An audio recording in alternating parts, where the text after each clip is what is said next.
is a misguidance which leads to the hellfire. As for what proceeds, Allah subhanahu wa ta'ala says in the Quran, فَاسْتَبِقُوا الْخَيْرَاتِ, race to do good deeds.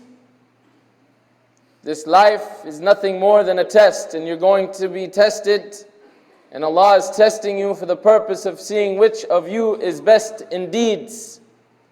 لِيَبْلُوَكُمْ أَيُّكُمْ أَحْسَنُ عَمَلًا. Allah has created death and life. Why? To see which of you is best in deeds. This is a race. And although it may appear we're racing against one another, and to some extent we are, more importantly than that, you are racing against yourselves.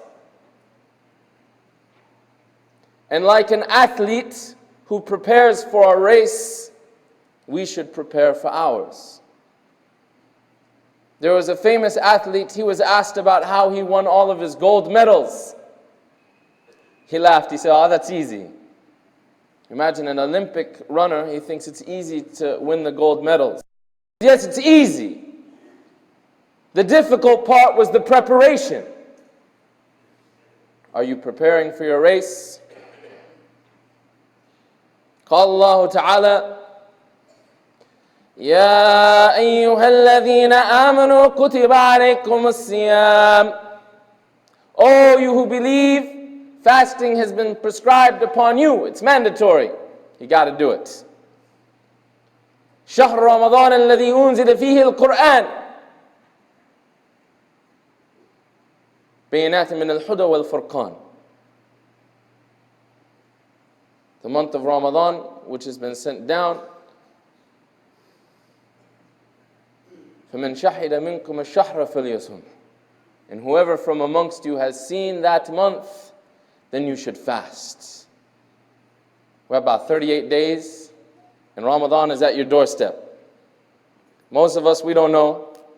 We're just expecting somebody else will tell us that yeah, Ramadan starts next week, or in a couple of days, or it's tomorrow. And it catches up to you just like death. It comes faster than you expected, or sometimes faster than you want it to. But it comes, guaranteed, if you live that long. And what do we want to get out of Ramadan? And Allah subhanahu wa ta'ala says, "O you who believe, fasting has been prescribed upon you. كُتِبَ عَلَيْكُمُ الصِّيَامُ كَمَا كُتِبَ عَلَى الَّذِينَ مِنْ قَبْلِكُمْ." Just as it has been prescribed on those who came before you. Why? لَعَلَّكُمْ تَتَّقُونَ. So that you may become righteous. We should all look at Ramadan as an opportunity to change ourselves and our relationship with Allah subhanahu wa ta'ala.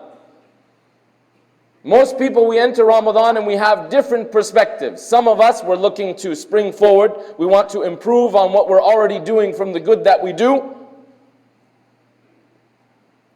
And then there's those of us that are saying, SubhanAllah, I need to get to Ramadan because my state is so horrible. This is the only time of the year that I'm able to correct myself. Regardless of where you are at, your performance in Ramadan is going to have a major impact on who you are, if you handle it properly. But your performance in Ramadan is going to be very much dependent upon, what are you doing right now? Some of us think that Ramadan comes, we put on our super Muslim cape and we're fine. But how you practice before Ramadan is going to have an effect on your Ramadan. So what are you doing? Before we go into that, you have to think that Ramadan is a very special time of the year. First and foremost, Allah subhanahu wa ta'ala has favored it over the other months in many different ways. Allah subhanahu wa ta'ala, or rather the Prophet sallallahu alayhi wa sallam, he said, "Man sama Ramadan imanan wa ihtisaban, ghufira lahu ma taqaddama min dhanbih." Whoever fasts the month of Ramadan, then Allah subhanahu wa ta'ala will forgive them of their previous sins.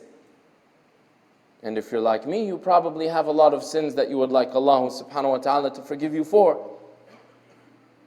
The Prophet sallallahu alayhi wa sallam, he said, "Man qama Ramadan imanan wa ihtisaban, ghufira lahu ma taqaddama min dhanbih." Whoever stands, prays in the night, in Ramadan, then Allah will forgive that person for their previous sins. I don't know if you're like me, but I've got a whole lot of sins I'd like Allah to forgive. Don't you? Have you thought about the things that you've been saying, the things that you've been watching, the things that you've been listening to, the things that you've been doing, or the things that you haven't? Are you not in need of the forgiveness of Allah subhanahu wa ta'ala? This is the month in which the Prophet sallallahu alaihi wasallam, he told us that the gates of paradise have been opened, and the gates of hellfire have been closed, and the shayateen have been locked up. There's nobody left but you and yourself. Are you going to take advantage of that month, or is it just going to be like any other month? This is the month in which Allah subhanahu wa ta'ala says, إِنَّا أَنزَلْنَاهُ فِي لَيْلَةِ الْقَدْرِ. We have sent down the Quran in Laylatul Qadr. مَا أَدْرَاكَ مَا لَيْلَةُ الْقَدْرِ. What's Laylatul Qadr? خَيْرٌ مِّنْ أَلْفِ شَهْرٍ. It's a night that's better than 1,000 months. You do the math, that's about 80-something years. Most of us probably won't reach that much, so Laylatul Qadr is worth more than our whole lives. What are you going to do with it? It's right there in front of you. Now a lot of us, we go into Ramadan and we're like, yeah, I want to improve, but we're just like the people I grew up with when it came to football camp in the beginning of the year. You know, we have pre-season training. Now the people who really excelled in sports, they would train before the pre-season came. So they would excel in pre-season and they would be the stars during the season. Now this is your pre-season. What are you doing? Did you pick up the Quran last week, last month, last year? Did you make your 5 daily prayers last week, last month, last year? Did you pray any sunnahs last week, last month, last year? Did you fast anything outside of Ramadan last week, last month, last year? Or are you just expecting Jannah is going to be handed to you on a silver platter? MashaAllah, you said La ilaha illallah, here you go. No, brothers and sisters, we're different from those other religions. It's not just about what's inside of your heart. Oh, I believe and I'm saved, I've attained grace and it's over. You got to work. الَّذِينَ آمَنُوا. Everybody can finish it. وَعَمِلُوا الصَّالِحَاتِ. 32 times in the Quran, Allah reminds us, it's not about just your belief. It's not about what you just say on your tongue. It's not about what's just inside of your heart. That's where it starts, but that shouldn't be where it finishes. Where is the action to follow up with the faith that you're professing that you believe in? Look, everybody has shortcomings. Everybody falls into sin. Like it, don't like it, whether it's the Imam, whether it's the Mufti, whoever it is, everybody is a sinner. Guaranteed. Everybody falls short. Maybe you're like, well, you know, I just come for Jumu'ah, brother, that's it. I'm not the person you're talking about. I just can't get out of my rut. Yes, you can. قُلْ يَا عِبَادِيَ الَّذِينَ أَسْرِفُوا عَلَىٰ أَنفُسِهِمْ لَا تَقْنَطُوا مِنْ رَحْمَةِ اللَّهِ. Oh, my slaves who've transgressed against themselves. Who's that? Everybody. Don't despair in the mercy of Allah. Well, you're about to get your month of mercy. Are you going to take advantage of it? Or are you just going to let it pass you by like another Ramadan and maybe next Ramadan I'll do better? How many Ramadans are you going to say that? Maybe next Ramadan I'll get better.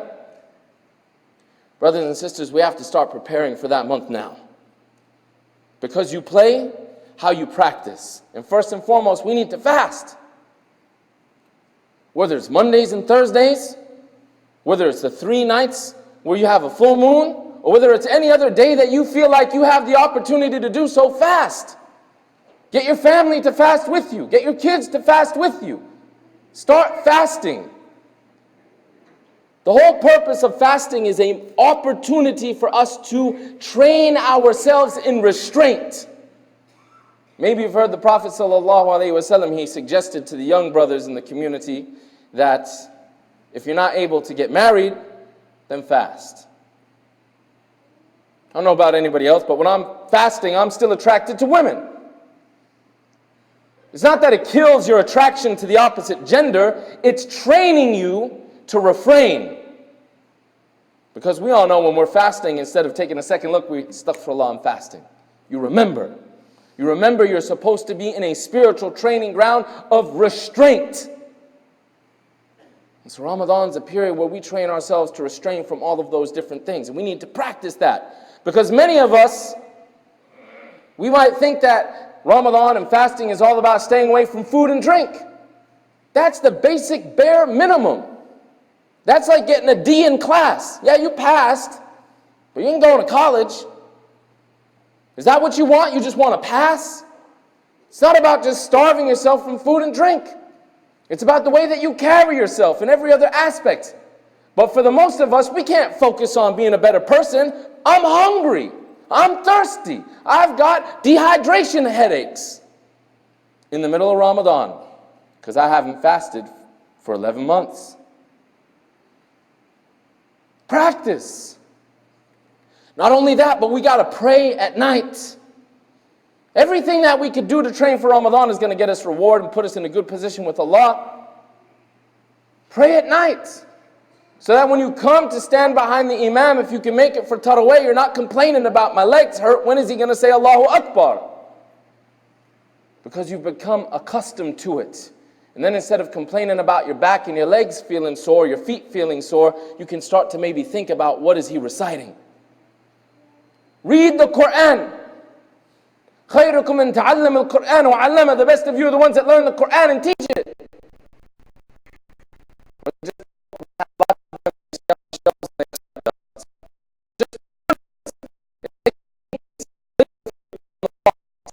Hands in the house. When's the last time you read it? Wallah, it's a horrible situation for all of us. Somebody asked the scholar, he said, what was the relationship of the Sahaba with the Quran? He said, you know how you look at your phone every 5 seconds? How often do you look at your phone a day? For meaningless, useless stuff. Nobody's calling you. That text is really that important? Or are you checking all sorts of useless stuff, sometimes harmful stuff on your phone? But when's the last time you picked up the Quran? What are you doing? You need to read the Quran, because if you're planning on reading the Quran during the month of Ramadan, how have you prepared? Otherwise, you get to Ramadan and you're like, oh, I got all these goals, and smacks you in the face. No, you don't. You're not getting any of that accomplished because you didn't put in the time to prepare. Think ahead of time. Evaluate yourselves. حَاسِبُوا أَنفُسِكُمْ قَبْلَ أَن تُحَاسِبُوا. Assess yourselves before Allah assesses you.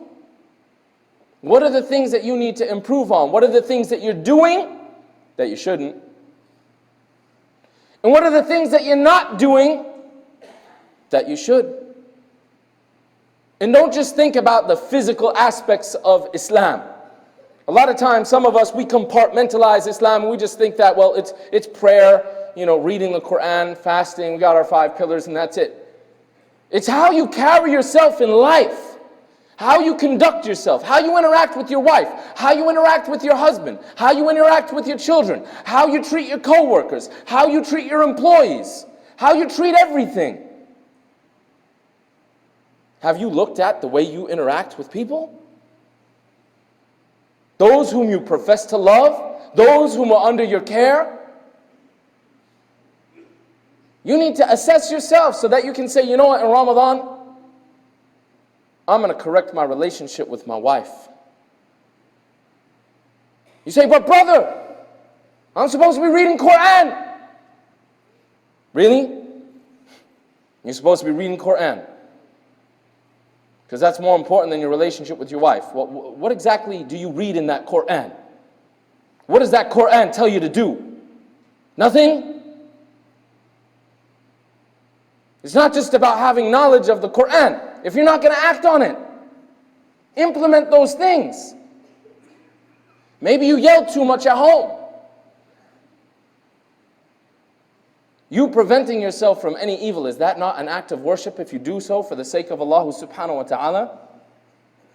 You fostering love and affection between your wife, which helps maintain your relationship with Allah, which help maintains your chastity. Are those things not acts of worship?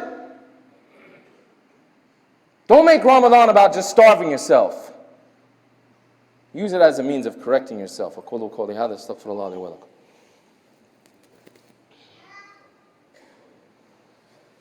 Bismillah, alhamdulillah, wa salatu wa salam ala Rasulullah sallallahu alayhi wa alihi wa sahbihi wa sallam ajma'in. Brothers and sisters, you can't draw a map for a destination that doesn't exist. You can't say, go to a place that's unknown and draw me a map for it. In order for me to tell you how to get to where you want to go, you need to tell me where you're trying to go. And likewise for yourselves, you have to set goals for yourself in the month of Ramadan. And think about those goals while you prepare for the month of Ramadan in these next 38 days.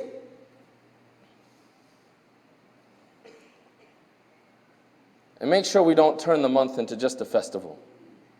Brothers and sisters, there's some things that we do during the month of Ramadan, unfortunately, which are unbecoming of a Muslim. First and foremost, unfortunately, some of us, when Ramadan comes around, each and every single one of us would like to play the game show called Who's the Mufti?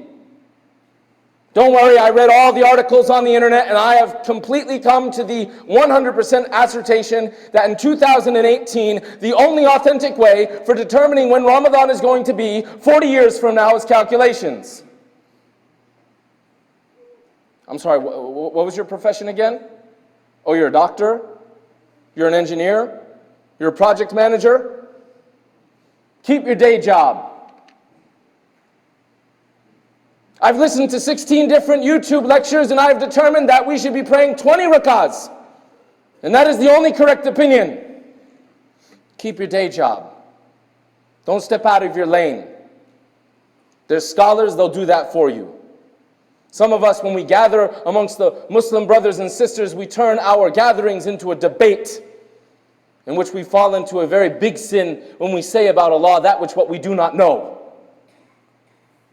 Brothers and sisters, Ramadan is not supposed to be about overeating. It's supposed to be increasing ourselves in righteousness. It's amazing, you know, we have actors in Hollywood and Bollywood, and if they want to fill a role and they need to lose weight, they do this really cool new thing called intermittent fasting. We call it Ramadan. Yet, for some reason, many of us in the month of Ramadan, we put on weight. What's weight got to do with it? Your body is a gift from Allah. We all like to talk about the health benefits of fasting when we're trying to prove Islam. And then when it comes to iftar, we eat about a bucket of grease. What's the point? Are you really restraining? Or are you stuffing your faces? Some of the youth, don't worry, we're not going to leave you out. Ramadan is the Tour de France of halal restaurants. Every night, different restaurant. A lot of us are going to be going over to Richardson as much as possible. Is that what it's about? That's it, just eating? Look, I understand it's a festive month, and it's good for us to be around brothers and sisters and feel good about ourselves as Muslims and feel good about ourselves being in the community. But don't belittle the month for what it is. Don't be oppressive in your hospitality. Trust me, the Muslims love to eat. But don't be oppressive in your hospitality. Too many of us have come to the conclusion that I'm busy. We're not busy. We're just tired of going over houses where we're force-fed twice as much as we can handle. There's a reward in feeding the one who's fasting. It's a great reward. But don't be oppressive in your hospitality to the point where people don't want to come and accept invitations to break their fast with you. Because it's not going to be a pleasant experience, rather it becomes a burden. Again, don't be unrealistic with your goals of how you're going to change in the month of Ramadan. This is a moderate faith, we're not extremists. Some of us were like, I'm going to pray every prayer in the masjid, and I'm going to finish the Quran 3 times. And that lasts halfway through day 1. Don't bite off more than you can chew. You're like a new Muslim who's never fasted before, and you take him to a halal restaurant and he eats 6 plates and he can barely walk to Tarawih. Make your goals reasonable. What's the dalil for that? أحب الأعمال إلى الله أدومها وإن قل. That the most beloved deeds to Allah are the ones that are most consistent, even if they're small. Your job isn't to do so much in Ramadan, and I did all these great things in Ramadan, and then you can't maintain them after Ramadan. You want to prepare yourself before Ramadan, set goals for yourself that are attainable, so that you can maintain them afterwards. Because what good is a deed that you did once and then you never do it again? That's not what we're here for. And brothers, specifically, don't forget your families. Don't forget your families. I understand there's reward for praying in the first row. I understand you want to break your fast inside of the masjid. But don't forget your families.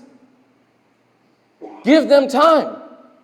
Whether it's you read Quran with them, you read seerah with them, you listen to a lecture with them, you break your fast with them every couple of days.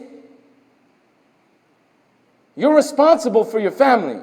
كُلُّكُمْ رَعًا وَكُلُّكُمْ مَسْئُولٌ عَنْ رَعِيَتِهِ. All of you are shepherds, you're going to be asked about your flock. Don't forget your family during the month of Ramadan. You're the leader of your household, right? You're the man. Act like it. Realize that you have people that are following you, people that are looking up to you, people that need your presence in their life. And don't think for a second that you being there to help develop your family isn't one of the greatest forms of worship that you can conduct. And lastly, brothers and sisters, don't belittle our Eid. I haven't done my calculations, but it's quite possible that Eid falls on a work day.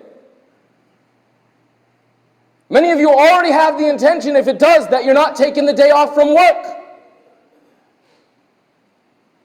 Maybe you're saving your vacation to, go to Florida, Disneyland, one of those places. And you don't do anything special to let your children know that Eid is coming. And you don't do anything special on that day. It's just another regular day. And then you want to wonder why your kids want to celebrate Christmas.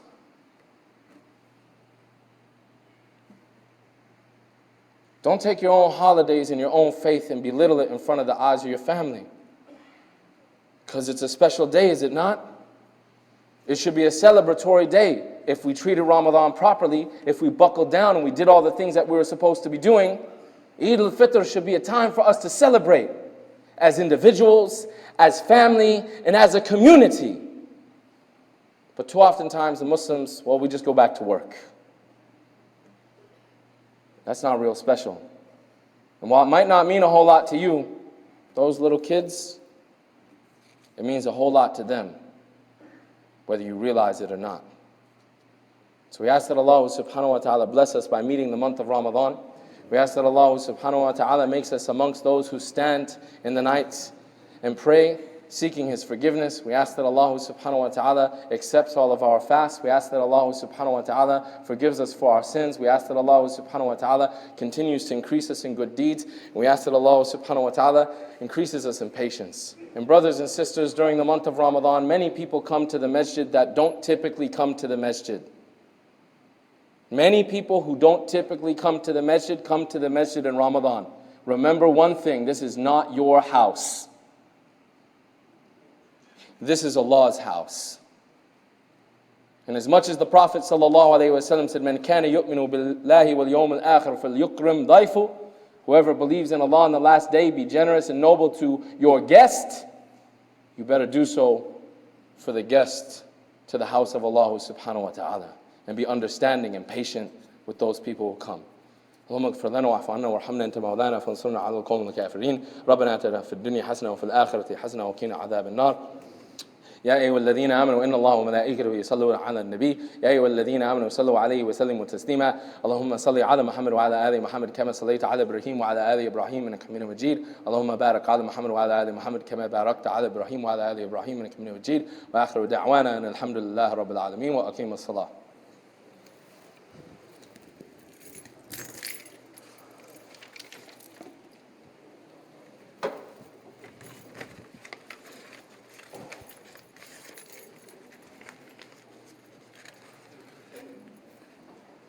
Go ahead.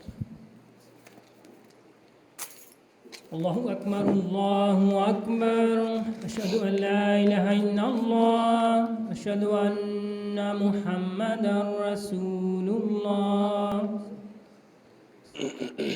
حي على الصلاة حي على الفلاح قد قامت الصلاة قد قامت الصلاة الله أكبر الله أكبر لا إله إلا الله.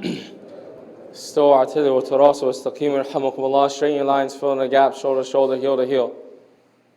If you can, try to fit into the multi-purpose hole.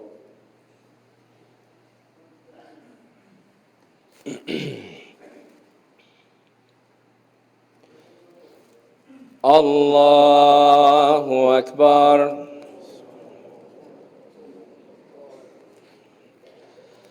الحمد لله رب العالمين الرحمن الرحيم مالك يوم الدين إياك نعبد وإياك نستعين اهدنا الصراط المستقيم صراط الذين أنعمت عليهم غير المغضوب عليهم ولا الضالين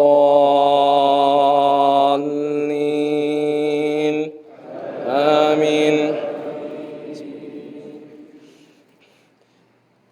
أرأيت الذي يكذب بالدين فذلك الذي يدع اليتيم ولا يحض على طعام المسكين فويل للمصلين الذين هم عن صلاتهم ساهون الذين هم يراءون ويمنعون الماعون. الله أكبر.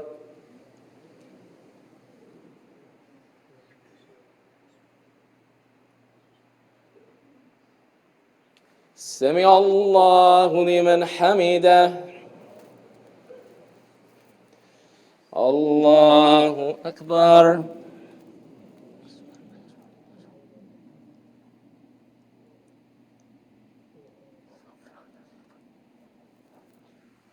الله أكبر.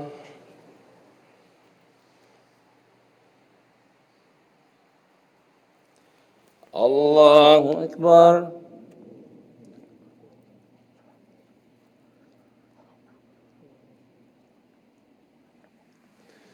الله أكبر. الحمد لله رب العالمين الرحمن الرحيم مالك يوم الدين إياك نعبد وإياك نستعين اهدنا الصراط المستقيم صراط الذين أنعمت عليهم غير المغضوب عليهم ولا الضالين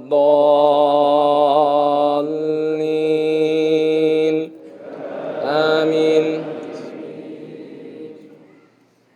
قل هو الله أحد الله الصمد لم يلد ولم يولد ولم يكن له كفوا أحد. الله أكبر.